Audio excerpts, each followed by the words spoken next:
Myles Garrett was asked, how do you assess if the team is getting better? How do I assess it? Well, that's what minicamp and training camp is for. We assess it every single day. We're seeing our guys attack the practice field, how they come in and prepare from day to day. And if they don't get it, you make them get it. Like I said, being that leader, setting that standard, and showing guys how it's done instead of expecting them to know it. Guys come from different places, come from college. And you gotta push them in the right direction. You got to guide them.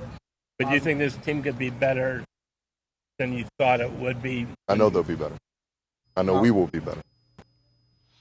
And Jeff, that was directed at the alignment between Andrew Berry with the team and not going in the right direction and all that.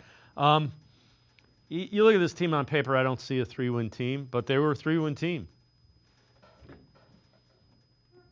Yeah, and look, I think the thing, certainly in the quarterback play, which is, I don't think anybody wants to say it, but, this team was stuck in to this relationship with, this quarterback, and it was never going anywhere.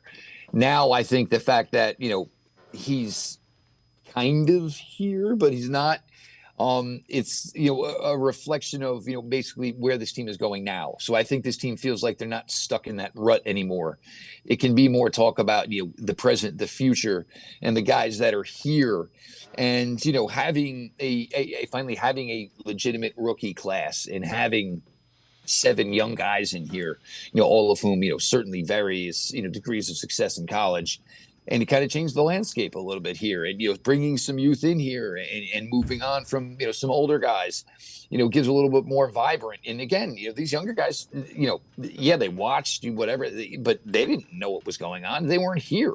And these guys are just excited for their opportunity. And I think that's kind of where Myles said, hey, you got to push him. You got to get him to the right path. But, from everything you hear from this young rookie group, which, could be counted on for a lot of success, they seem, all bought in, all ready to go. And, just make sure you're listening to guys like Myles Garrett and Joe Bitonio and Denzel Ward and those types. And, you should, kind of hit the ground running, so to speak.